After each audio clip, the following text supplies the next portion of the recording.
Hey everybody, Josh Sheridan here with the Barely Legal Podcast.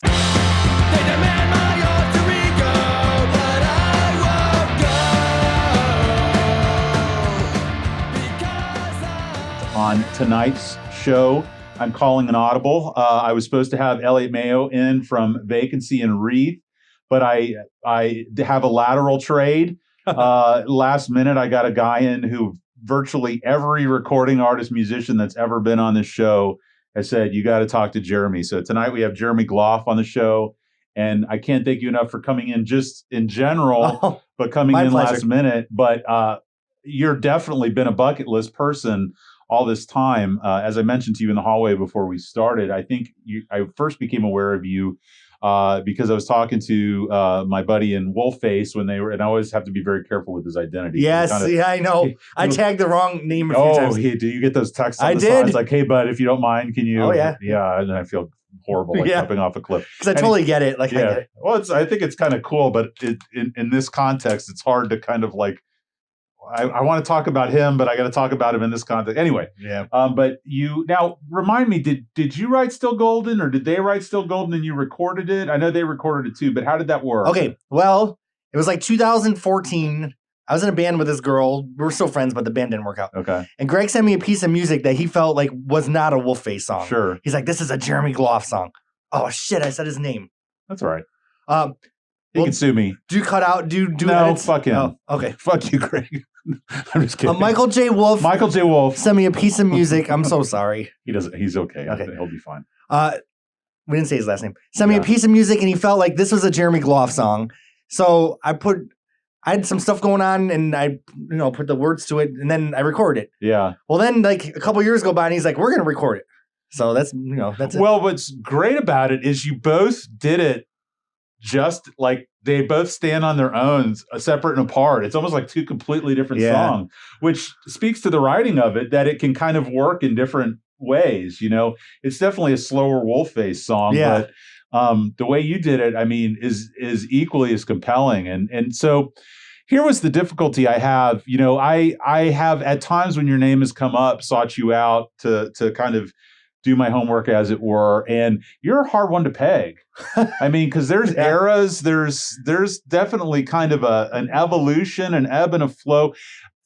This by no means, this will probably fall completely flat, and if it's not received well, I'll apologize at the outset. But are you aware of Bonnie Prince Billy? No, I'm not. Okay, so this is the artist that reminds me most of you. Okay. Very well written song, singer songwriter, but not necessarily folk. Like there's kind of some different flavors to it, and again, it's seasonal. Like there's a winter Jeremy, there's a summer Jeremy, there's a spring Jeremy. For sure. Do you see that, or yeah? Is that by design, or is it just kind of whatever you're feeling when you're writing an album? I mean, because by the way, you're super prolific, which can be bad or good depending on the product, but the product's good. Right. I had this conversation with Andrew Domestica, who I think you know. He played on something on my next album. Well, you just posted there's a video for a song called Tampa that you do. And in the pictures that are on there, I swear that's him with like a Viking helmet. Yeah, he's in there. Is that him? Okay. Yeah. So again, he's another one. It's like it's Tuesday, he's putting out another album, but they're all badass. I mean, I love his instrumental stuff, because I'll be like pissed off at another attorney and I'm banging out like a motion for contempt, and I feel like I'm conquering Poland or charging a hill in Scotland or something. I got his music playing. But anyway, enough about Andrew. Let's talk about Jeremy. Oh, well. So being that eclectic, I mean, are you just a conduit? Are you just constantly full of ideas? I think like I grew up, I had a lot of favorite singers growing up, and one of them was Madonna. So I think, I kind of grew up with that prototype of having the different eras, what I mean? For sure. And as my life changed, just kind of like, I'm a little bit embarrassed by her lately, you know what I mean? Let's face the facts. But it's hard to pull off that shtick in your 60s, I mean, at a certain point, it's nice to kind of gracefully withdraw. Yeah, I wish, that's a whole nother conversation. Yeah. But during her prime era, I really related to like how her different eras were really a lot different. Yeah. So, Oh, I have. It's funny. Someone had a post about something to do with if Stevie Nicks and Dolly Parton did a duet, it would solve 2020. It was something to that effect. Yeah, and I'm a huge Stevie and Dolly fan. So you want to talk about my puberty, it's Dolly Parton, Stevie Nicks, and Madonna. I mean, that's like the perfect vector Bermuda Triangle of. I love Fleetwood Mac. All eras of Fleetwood Mac. So I've talked about it a little bit before, but when I went to school in Orlando and at UCF, and I worked at the arena, and I got to serve Fleetwood Mac dinner. Oh, that's so cool. I was literally like shitty prime rib to Lindsey Buckingham, Stevie Nicks, and then for whatever reason, like no one used their private boxes that night. So like 2 people did. So all I had to do was stock their fridge, fill their hot plates, click their burners, and then I went and sat in my own box and watched the whole. And this was when they did their what was that album called? Where they did The Dance.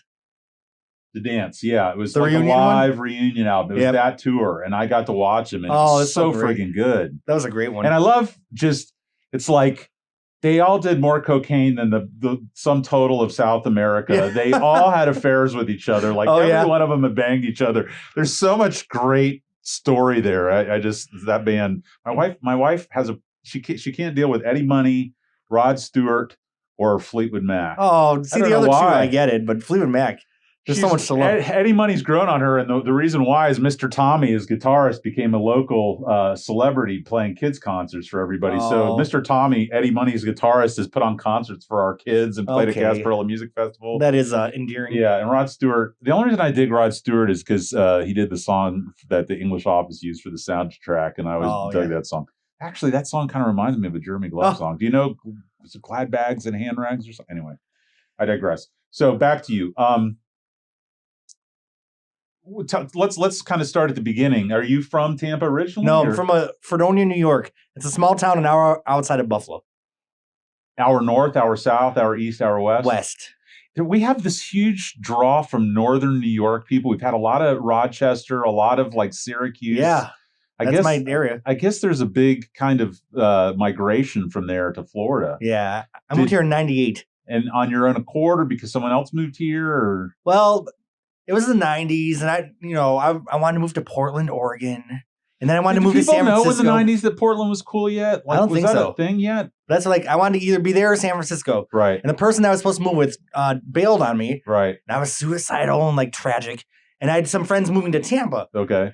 So the U-Haul was sitting in front of my apartment in Fredonia. Right. And I either had the choice to put my stuff in the U-Haul and meet them down there in 2 months. Like I had to stay over the summer in Fredonia. But I just made the impulsive decision to throw my shit in the U-Haul. And then they drove down there with all my stuff that I still had. And then I moved down here 2 months later. I'm still in the same apartment 22 years later. Wow. Yeah. That's a good story, though. Is there at least one album dedicated to that period of time? No. It took me a little bit to get going in Tampa. Yeah. So I got here in 98, and my first album didn't come out till 2000. Well, Tampa's just takes everybody a little. First off, it's so fucking hot. Yeah. And then I feel like finally the cultural...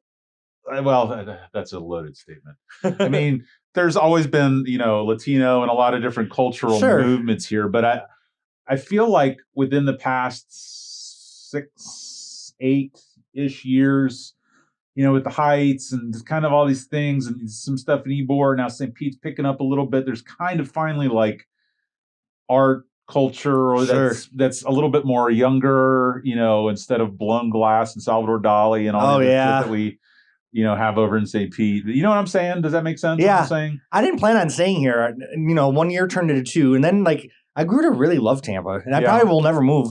One thing I like about Tampa compared to where I grew up is where I grew up, every ethnicity, is that how you say it? Sounds good. Is really compartmentalized into their own neighborhoods. And in Tampa, people really coexist. Yeah. And like my apartment complex is like a little mini model of what Tampa's like. Like you just walk to the mailbox and you see every kind of person. That really spoke to me. That's awesome. And I wish it was more like that. I've had this conversation a lot with people about how I can have my kids have an experience with all cultures and all people from a very early age, so that I don't want a black person to be like a novelty to them, or a gay person to be a novelty to, or a Muslim or whatever. Just be like, everybody's whatever. So I do like that about Tampa. I think where I grew up, there was like maybe 2 or 3 black people in the whole high school. Well, New York and Boston and all these like northern states, I mean, going back, there was a very kind of This is the Italian neighborhood. Yeah. This is the Irish neighborhood. This is the black neighborhood, you know. And now that all this social justice stuff is bubbling to the surface, you realize like it's really bad up there where I'm from. Like the stupidity factor. Like I'm so glad. I feel like in Tampa we have a nice little network of like-minded people. Yeah. I agree with you. I don't know why that is. I'd have to think about how it got to be that way, but it is interesting that it's different. Now, are you an only child or do you have siblings? I have a younger brother. Then I have like a sister, then an older brother. Okay. But I grew up with my younger brother mostly. Is he down here or is he still? No, he's up there. Okay. He's like a crust punk. Oh yeah. Nice. DIY musician. Nice. I dig it. What does he play or what is he? Now his latest release was like kind of like Lil Peep. Like okay. that kind of. Okay. Does he have tattoos on his face? No. Probably will though. Not yet. Not yet. Yeah. It's early in the week. So, music in your family, was that, did you come from a musical family? Yeah. Okay. So tell me about that. What were you introduced to? What was a young Jeremy listening to in his parents' house? My dad was kind of like in and out of my life. And my dad and stepdad both died in 2017, actually within 10 days of each other of cancer. Are you kidding me? Yeah. So it's like, ooh, that was a whole thing. But, my dad was the top blues guitarist in Fredonia, Dunkirk area. And he sang just like Neil Young. Really? So even though I didn't grow up with him, like I always like really looked up to my dad. And there was always like music in my house. My mom listened to Fleetwood Mac. My cousin Kevin and my uncle Dave always had MTV. So when I'd go to their house, you had like the Go-Go's. And Go-Go's, Neil Young, and who's the other one you just mentioned? Blondie was my first favorite Fleetwood band. Mac, Blondie, well shit. I mean, now I'm understanding your music. It's clicking in. Yeah. Because it's all there, kind of. Yeah, and I get bored with one thing, then I like tune into like my Blondie side. Well, that's awesome. You don't have to identify with one thing. You can kind of exist on all planes. Then Prince came along, and then I discovered Joni Mitchell, which was a big thing in middle school. So Sinclair said your buddies are friends with somebody that was in Prince's crew. Yeah, two of them. There's two different people that I actually performed and wrote with. I'm friends with Jill Jones. If you see the 1999 video, she's the blonde one with the biker hat. Okay. And I wrote a couple songs with her. And then I'm friends with Brenda, who was in Apollonia 6 and Vanity 6. Oh, wow. She's the white one that smokes. And I sang on her last time when I flew up and performed with her in Rhode Island. So, oh, wow. Yeah, she's great. They're such great people. There was just a string of Bowie, Prince. Oh, I know. Tom Petty. It was just a lot. Couple of years. But Prince got me. I mean, as prolific as he was and the longevity of career that he had, he was still largely unappreciated. Right. Would you agree? Yeah, and I feel like there's kind of a cutoff point for me and Prince where I didn't enjoy his music anymore. I still bought everything. Well, for sure. I mean, yeah. I bought all the damn albums and they all I mean, up through like the 80s, I was with him, and then it got to a certain point where it was just outside the scope of kind of what I dug. But I think the Symbol album was the last one that I really loved. Was it called Resurrection? There was one that Emancipation. Was that it? Then there's Musicology. Musicology is the one I'm thinking about. Yeah. That was kind of not a return to form, but kind of a big later album for him. Would you agree? I agree. And I did listen to it. You know what I mean? Like that's one like, okay, I can get into this. Yeah. But so who's it that I've had this? I think it was Gabe Echazabal. Do you know him? Oh, yeah. Yeah, so we DJ together at the Legion sometimes. Oh, my God. I would love to go if that ever happens again. That was the last dance party. Ask if we ever have disco stuff party like that again. Was the last big night out for everybody. Oh, my God. Anyway, we were talking about Little Richard. And we were having a conversation about how amazing the story of Little Richard is because somehow, like in the middle of the civil rights movement, a black gay singer sang a Southern white type of music and was revered for it by the very people who persecuted wearing eyeliner gay people and black people. It's such a mindfuck of a situation that he was able to have the career that he had. And Prince is not exactly the same, but very much playing with gender roles, gender identity, way before that was ever really the subject of conversation. Especially when he opened for the Rolling Stones on one of his early tours, which did not go that well. Well, the Rolling Stones are another conversation entirely. But now, is this? I heard the story, and it sounds too bizarre to be true, and not that you know the answer to it. But I heard, and I don't want to go dark on Prince because I love Prince, but that he got hooked on pain pills because of his hips being screwed up because he spent so much time dancing in high heel boots. I did, yeah. I've heard that before, and I'm like, that can't be true, but it's interesting. I don't know if it's true, but it's because there's a video of him, like the only SNL appearance he did on the show, and he comes out and he's got on like granny panties, knee-high boots, a trench coat. Oh yeah, and all over that stage. And I mean, I can't. In my youngest, most in shape period, and sneakers, I couldn't do what he was doing. I was like, that must kill. But in any event, because he was a shorter guy, wasn't he? Yeah, he was like 5'4". Right. So anyway, well, that's pretty cool about Prince. Yeah. Where can I find that music? Is that anywhere? Well, on Brenda's last album, I sing backup. Yeah, it's all online. Okay. And then if you put YouTube in Jeremy Gloff and Jill Jones, she did a solo album with Prince. I do like an acoustic version from her apartment of one of those songs. Right. So writing music, is this a daily practice, a weekly practice? Do you just go through stages and say, hey, I'm ready to do a new album, or how does that work? There were like years where I was doing like 2 albums a year, and like music would just come to me. And I'm like, please stop. Like, this is expensive. Like, making albums is expensive. Was it a cathartic thing for you? Like therapy in a way? Therapy, yeah. Yeah, so you're dealing with stuff. Dealing with shit. So I've had this conversation again with Gabe. I have a lot of esoteric musical conversations with Gabe. But I had this theory that people who are really into music oftentimes had some sort of trauma in their childhood, and music becomes a refuge for them. Do you think that's true? A, and B, can the same be said about writing music? Yeah, for sure. Yeah. So to the extent you want to talk about it, did you have some sort of trauma in your life, or? I'd say so. Yeah. It wasn't the best. Yeah. I've always joked that artists and boxers benefit the most from fucked up childhoods. Yeah.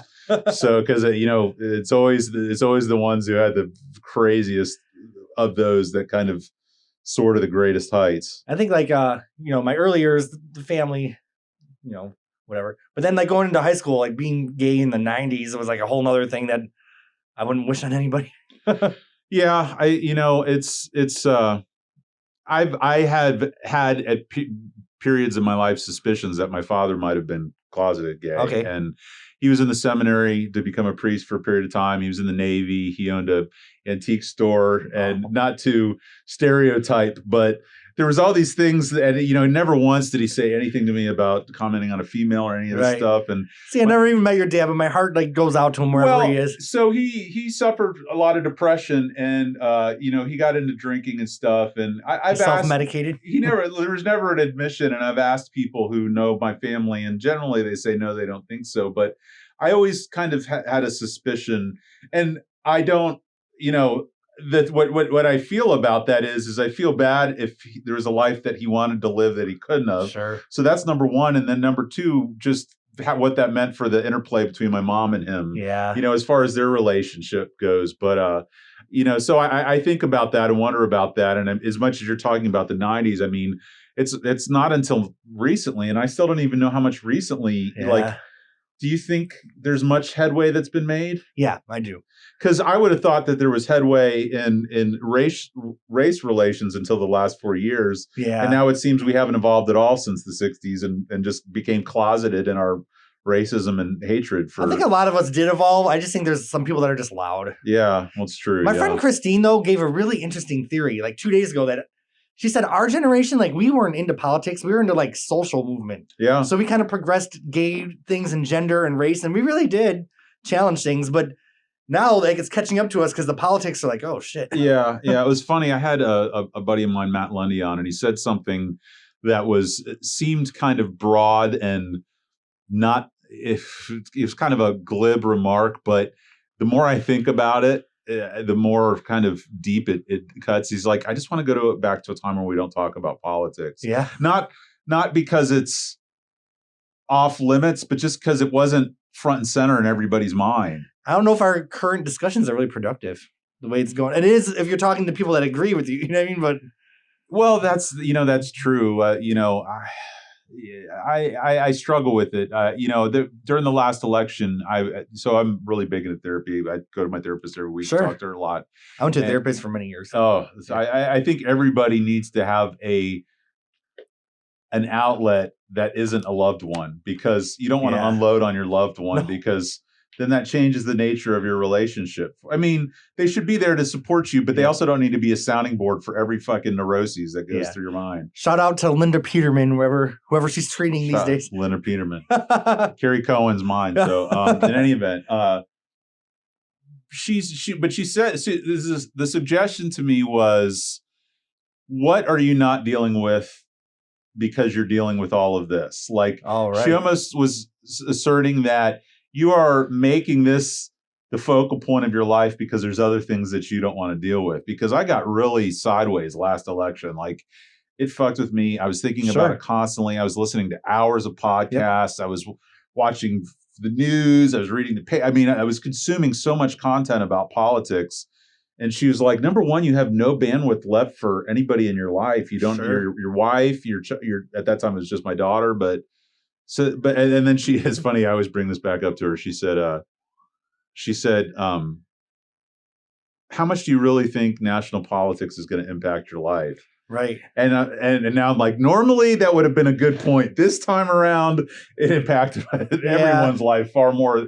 You know, we have to wear masks and, all this other shit. But in any event. So do you mind talking about coming out as gay and all that? Okay. Nothing's off limits. We can ask anything. Well, I just want to be respectful. So how old were you when you kind of knew? Did you know always, or is it? I honestly, everyone in high school thought I was gay, and I am not gay. Yeah. Then I thought I was bisexual.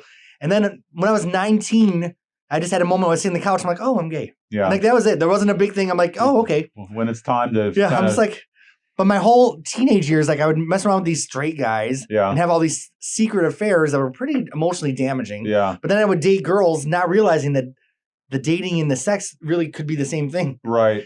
And in high school, I thought, oh, there's something wrong with my hormones. Once I graduate, I'll have enough money to get a shot and I'll be normal. Right. So, that's how the times were. But then, Did you tell your family right away, or? Because once I found out, at that time I wasn't really talking to my family. Okay. But then when I started talking to them again, it was never an issue. My family was cool. Do you think that they knew before you did? No. No? No, I don't think they did. Okay. Well, I'm just wondering, for you not talking to your family, would it have something to do with lifestyle or something to do with disagreements? Okay. If they did know, they were in denial about it. You know what I mean? They just thought I was eccentric. Yeah. Which I am. Well, yeah, you can be both. Yeah. You can be either, or you can be both. Yeah. So, was there a weight taken off you when you kind of felt like that question was answered, or no? Not really, because I'm the kind of person, like, I'm kind of like whatever about everything. Yeah. How was the environment up in New York versus here as far as living? Were you accepted up there the same way you were down here? Differently, worse, better? I think I was accepted a lot more down in Tampa. Yeah. I feel like in Tampa, like anything goes. Yeah. Like you can walk down the street in a tutu and they're like, oh, they're just Tampa. Yeah. I guess. You mentioned San Francisco, which I love, by the way. Yeah. And that, I hear that it's, obviously that's almost kind of epicenter for coming out and living in that lifestyle. So, how much of that reflects in your music? Is that, when you're writing a song, are you writing it thinking about someone in particular, or is it more just kind of a general thing? I always find it interesting. Two different people. One is Springsteen. Springsteen tells these amazing stories in his music, and everybody for years and years and years kind of assumed that he was the guy on the motorcycle who owed money to the loan sharks and was on, going to blow this town and all this. And he's like, no, it's all just fiction. So is yours biographical, or I'd say all of mine's nonfiction. Yeah. If it's not me, it's like someone I know. Right.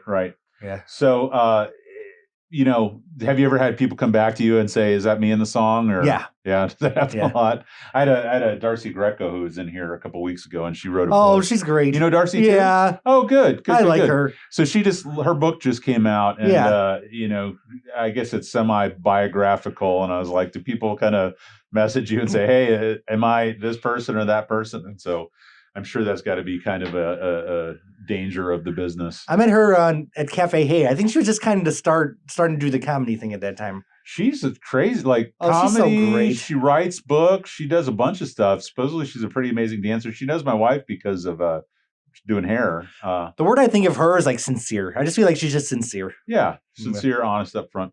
So, but getting back to what I mentioned in the beginning, your name comes up so much between Sinclair, Greg. I was actually, Tom DeGeorge and I are going on Bubba the Love Sponge tomorrow morning. And he goes, I love Jeremy. He does this, I've known him for almost 20 years. Yeah. That's the reaction that everybody gives me about you. So, I appreciate that. Yeah. What's the last album that you put out? The Box. Okay, when did that come out? 2019. Okay. Are you working on another one right now? Yeah, I have 9 songs for my next one. Do you try and hit a certain amount and then pare back, or do you just get to a certain number? Or yeah, I just get to a certain number. I'm like, okay, this is done. Has it always been that way, or did you kind of get better at it over time? Back when I was younger, I used to release my music on cassettes. Yeah. And everyone, because I used to load 18, 19 songs on an album. Everyone's like, oh, you have too many songs. How old are you? 45. So we're about exactly the same age. Yep. And so my wife's a year older, but we always have conversation about cassettes and how, Casey Kasem or whoever was doing on Q105, they had it 9 p.m. the top 5 songs, and we would sit there and tape. And I did that. That was the great thing about cassettes. Yeah. Do you have vinyl too? I did a split 7-inch. Okay. Yeah. So your music now, is it just streaming, or do you put it out on? My last album, I did 100 limited edition CDs, and I only have 2 left. Oh, wow. So I feel like that's pretty good. That's huge. You sold out. So, and it, according to Mike, it's about 1 a year, right? Yeah. So how does that work? Tell me the process. You put out an album. I asked you if you tour much behind it, and you said kind of at this point in your career, it's more you can curate which events you want to do and kind of pick a good 2 or 3 a year and do those. I should do a nice, really big release show. Okay. Different places, same place? Yeah. I did New World a lot, but in the last one, New World was closed, so I did Hooch and Hive. Okay. And instead of performing, I did a listening party where I print out these booklets and actually played the album and did a Q&A between the songs. That sounds badass. I like that. Yeah, because this is a more personal album, so. The Box or the one? The Box was. Yeah, okay. Yeah. Can you look at each album in your catalog as kind of a snapshot of your life at that time? Yeah. This is 100%. a breakup album. This is when life was good. Yep. This was when. What stand out as your favorites in your catalog? Do you have? Oh, geez. Tough question. Yeah, I don't know. Yeah. So, I guess they all suck. No, well, they don't. As I was telling you before, it's almost like listening to a different artist. Right. I mean, these albums versus those albums. Now on them, are you pretty much you're writing all the music? Mm-hmm. You're singing all the music. Are you playing all the guitar on it? Depending on the album, each album has its own process too. Right. The last album, that band Nav and Av. Okay. They basically played the music. Right. I did guitar and the drums and stuff, but then they came in and added bass and extra vocals and stuff. So that was the process for the last one. And I love collaborating with people. Now, when collaborating with people, do you say listen to this and play what you think sounds good, or do you kind of want this here or that there? No, I like people to do whatever they want. Yeah. Kind of reveal your song to you in a weird way. Totally. Well, that's cool. Right before you came in, Mike sent me a video of you with the Westboro Baptist Church. Oh God, from Ybor City. I was like, he's got some good dance moves. When was that? 2008. Yeah. Yeah. Have you always been kind of outspoken in advocacy? Can we talk a little bit about what you do? Sure. Yeah. So your day job, as it were, what is it? I work at Feeding Tampa Bay. I'm the volunteer manager, supervisor for the Trinity Cafe program. So I basically manage the Trinity Cafe. Okay, so where's the Trinity Cafe located? There's 2 locations, one on Nebraska Avenue and one on Bush Boulevard. A third one is being built in Pinellas. Oh, wow. So that's cool. It's part of a community empowerment center out there. And is that something that you're at every day of the week, or and so it feeds the homeless, clothes the homeless? When it's not coronavirus, we're a full-service restaurant that feeds everyone a 3-course meal on China dishes. Right. So people get to come off the street and actually get feel waited like a on. human being. Yep. Yeah. Well, that's pretty cool. So how has COVID impacted that? Well, we can't let anyone in the building, so now we're doing to-go meals. Oh, wow. Unfortunately, they're in styrofoam. But well, I mean, that's under the circumstances, the fact that you guys are still able to help them is pretty amazing. So a challenging part of my job is to keep the volunteers masked and everyone apart, and then keep the guests. So it's been a hard year. Right. Well, I'm sure about that. Yeah. Have you noticed an uptick in people coming to you? Slow down, same? It slowed down a little bit because I think people were getting, like, the stimulus came out. Then I think there was extra benefits coming out for a little bit. Now the numbers are starting to go up again, though. Because I wonder if unemployed and people who don't have access to medicine because of the health insurance and some of these other things. I have had a conversation with people before that there's probably many more than this, but 3 kind of categories of people that I think, especially in this country, go under the radar, ignored, and that's the elderly, mentally ill, and then Army veterans. And I wonder how much of that you see in your establishment. I see some of all 3 of that for sure. I mean, I grew up when people would call them bums, right? And then it became homeless person. And now what's the preferred nomenclature? I just call them our guests. Our guests. Well, I mean, that's got the, a good amount of respect and humanity to give them. Yeah. So how has that impacted your art at all? Like, I would have to imagine. Well, it actually goes back to that Still Golden song. Sure. When I lived in Atlanta in the 90s, I fell in love with this guy. You lived in Atlanta? I lived in Atlanta for a while. And I dig Atlanta too. Yeah. Do you like Atlanta? I didn't find my place there, but it was like 1997. Now I think love it. Come along a good way. But there's this guy, I really liked him, and I kind of went psycho and left. I just gave away all my stuff and left. But I always wanted to find him again. And, MySpace came out, Facebook, and I couldn't find my buddy. So then it turned out I found out he was living on the streets of San Francisco with schizophrenia. Oh, no. And he died of a heroin overdose in 2015. So Still Golden was about my buddy. And before the song came out, I flew out to San Francisco with his sister and went to the spot where he died and left that song. Oh my God. And the next day on the call box where the CD was, there was 2 syringes. Isn't that eerie? Oh, wow. So yeah. So that's what that song was about, was my buddy. And when you see someone on the street, people think of people as garbage, but like they're still golden. You know what I mean? So that's what the song was originally. No, I thank you for saying that, because this will seem like in poor taste. But one of the things that, when I have people come on the show, everybody says, no one's going to want to listen to me, or I don't have anything that's interesting to say. And I'm like, no, everybody's got something interesting. Everybody's got something Everybody's got a story. Everybody's got, worth, value, whatever that thing is.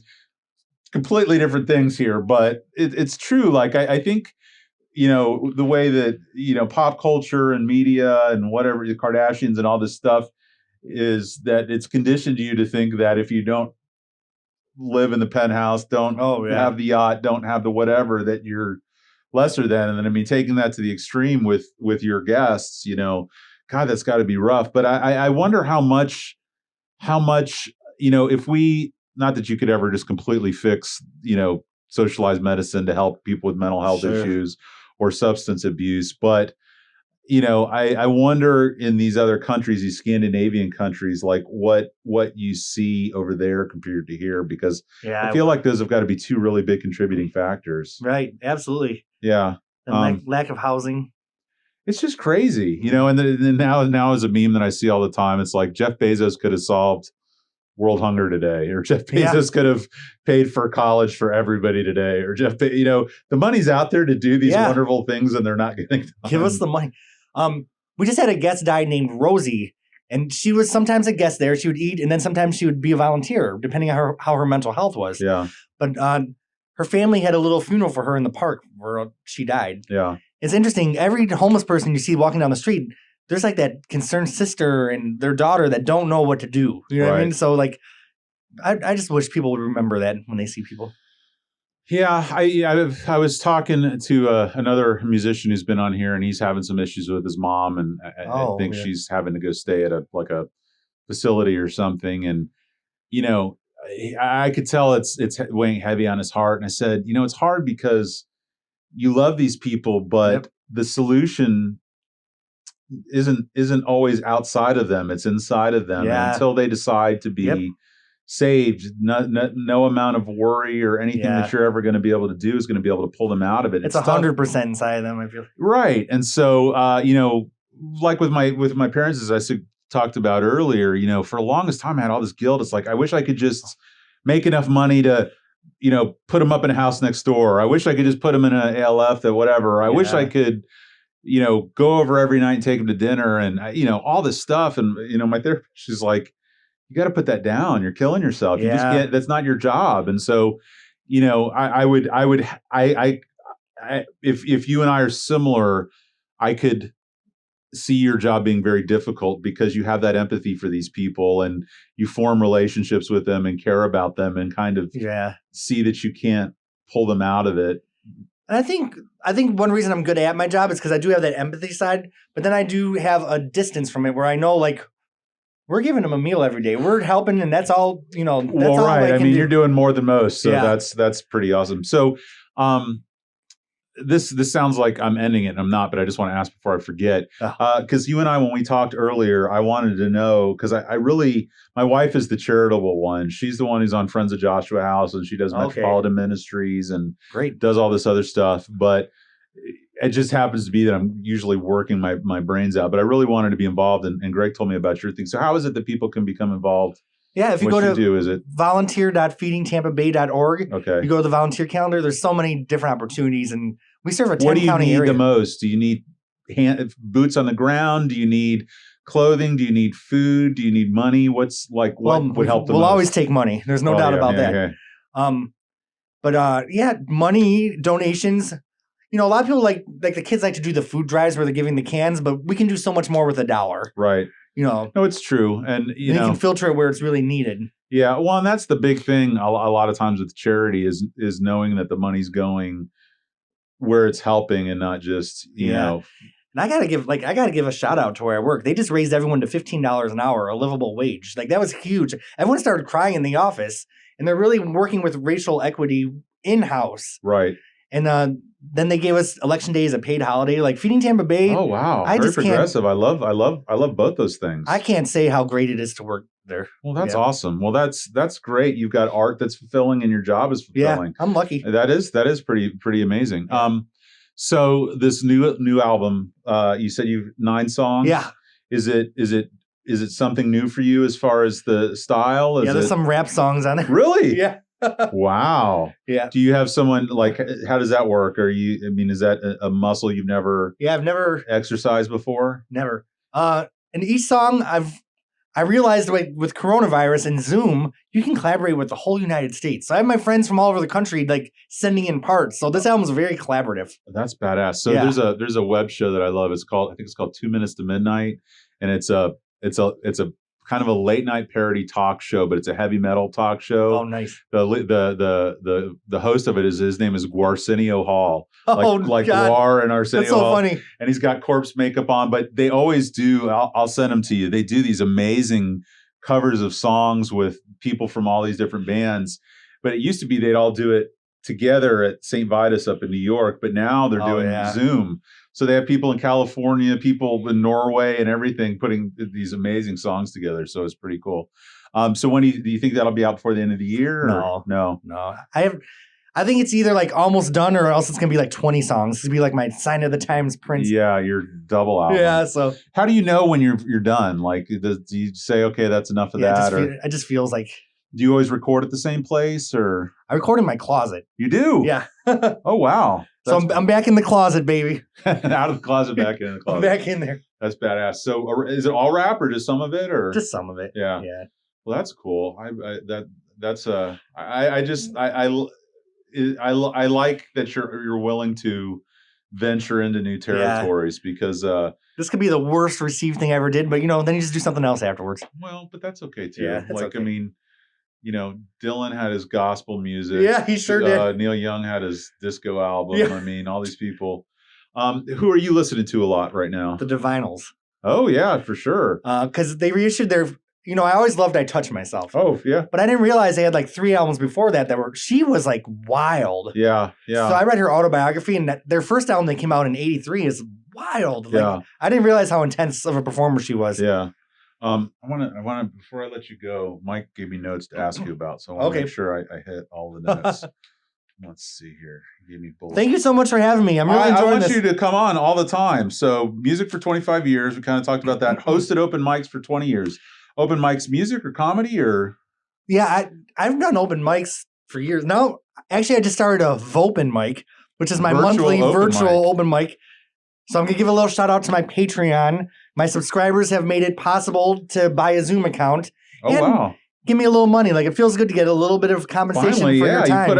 You've given enough value. I mean, at this point, you could, pay up. Yeah. So, right now I'm doing 2 virtual events a month. I'm doing an album discussion, which we're doing the Go-Go's tomorrow, track by track. Oh, wow. So how do people find you? Just on Facebook. So your discussion, is it like Facebook Live or is it? Okay. What I'm going to do is have everyone that wants to partake in the Zoom, and then we'll broadcast it on Facebook Live. That's really cool. Yeah. I dig that. All right. So that's one thing. What was the other thing? My Vopen mic. Your Vopen mic. So tell me about that. I did the first one, and we had like 450 viewers. I was like, holy crap, this is cool. Zoom, the sound quality kind of sucks, but like the heart was there. Well, sure. I mean, you can kind of get behind, we're all just going to accept the limitations and go with it. Like, was it Lollapalooza? Perry Farrell did a virtual Lollapalooza this year. Oh, he did? And a lot of it was playing, the best of shows from past years. But then he had like Josh Homme came and played something on acoustic guitar. Aww. Pornos for Pyros played a couple songs with Mike Watt from the Minutemen playing bass on it. It's pretty badass. Pretty cool. It was like, this is a little ray of sunlight peeking through the otherwise dense fog of clouds that we, or smoke. Oh my God. Yeah. You see the pictures of California. It's just bananas. So I feel like even when coronavirus is over, I kind of hope this virtual element stays because I can do an open mic and have my friend from Boston and my friend from LA. Like everyone can be on there together. But tell me again, I want to understand better the open mic. Open mic for what? What type of event? So what I do is I post a sign-up list online. Okay. Some people did comedy. Some people showed their music video. Some people talked about their book. Like, for 10 minutes, you can do whatever the hell you want. You can come in and talk about your podcast. Like, oh, wow. Not only would I love to do that, I would love to experience that, and I would love to host it or mirror it. Or I'm getting old. I don't know all the lingo, but like when Fest was doing all their pre-fest shows or their virtual fest shows, like. I love that stuff. We can definitely co-host sometime. Please. I'd love it. And I told Darcy at some point I'm going to try stand-up because that's been something that I've wanted to do forever, but I just never have been bold enough to try it. But you're going to do it next. I think you have a deadline at the end of next year. That's right. Give it to me. Well, Michael J. had invited me to come play Fest last year with them, and I didn't do it. But we haven't announced it yet, but we're talking about a show in the near future, and I might see if I can get up there and work on my chops for that. So I'd love to do a split 7-inch that's still golden, like their version on one side and mine on the other.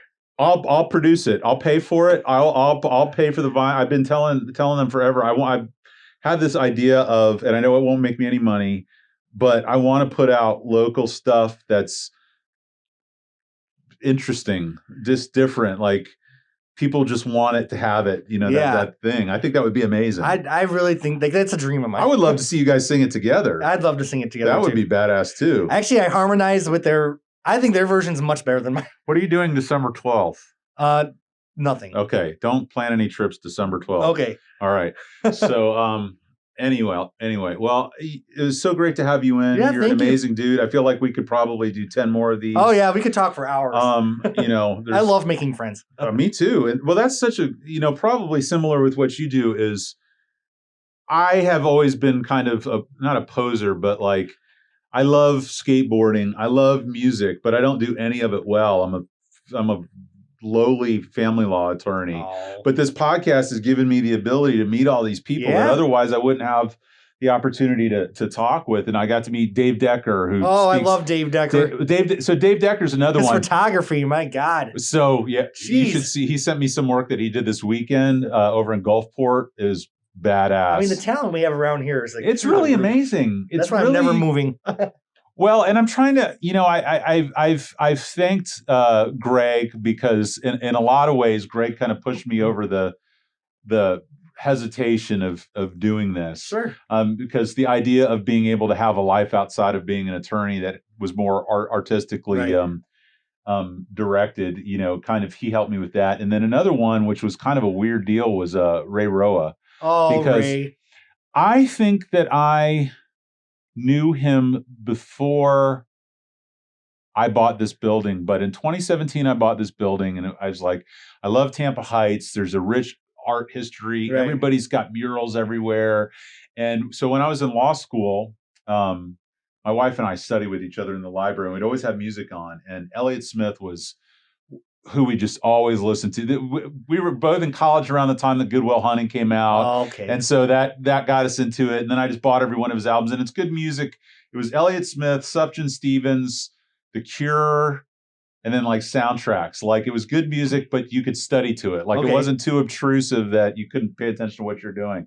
So when we bought this building, I was talking about ideas for murals, and I always loved the figure 8 album cover with Elliott Smith with the red and blue lines on it. So that ended up being kind of the inspiration for the mural that we have facing Campus Street. And I get an email from Ray. He's like, "Is that an Elliott Smith homage?" And I was like, "Yeah." And he's like, "Do you mind if I write an article about it?" I was like, "It would be amazing." And then ever since then, like, I'm like their legal correspondent. Like, great. How do I find out, if this person got a bond, or how do I find out why this person's file sealed? So I'm always like, I had to say through the years, Ray's been so good to me. Like, just so good to me. Well, I mean, you look at this. I made friends with Gabe, Gabe is like, he's a ray of sunshine every morning with his posts about his music history. Because I'm usually that way for everybody else, and Gabe's that way for me. And then Gabe starts my day too. Like he's an what would we do without Gabe? He's another just golden individual, and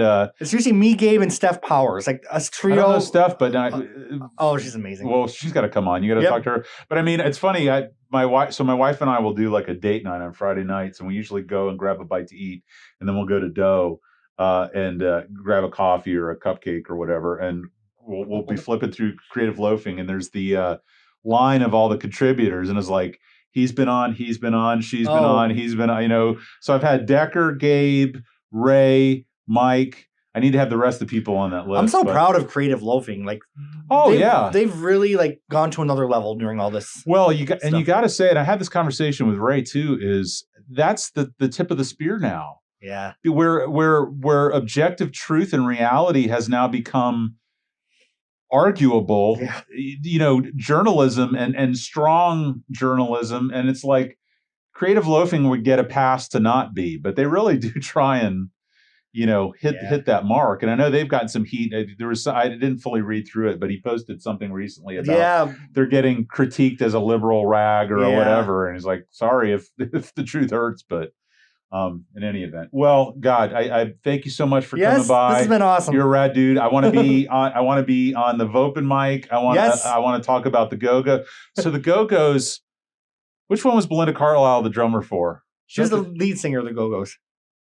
She was the lead singer of the Go-Go's? Well, okay. So, but she was in the Circle Jerks before. The Germs. Oh, the Germs. The Germs. So, and didn't she sing on a Circle Jerk song? Or am I imagining? I'm sure she did. But I think she was the drum. That's what I'm getting confused. I think she was the drummer for the Germs is what I'm thinking of. Pat Smear, the guitarist, who was then in Nirvana and the Foo Fighters. And then Darby Crash, the lead singer, who I think died of an overdose. But see, I've already got material for your discussion. Awesome. All right. Thank you so much. I appreciate you. All right. Take care.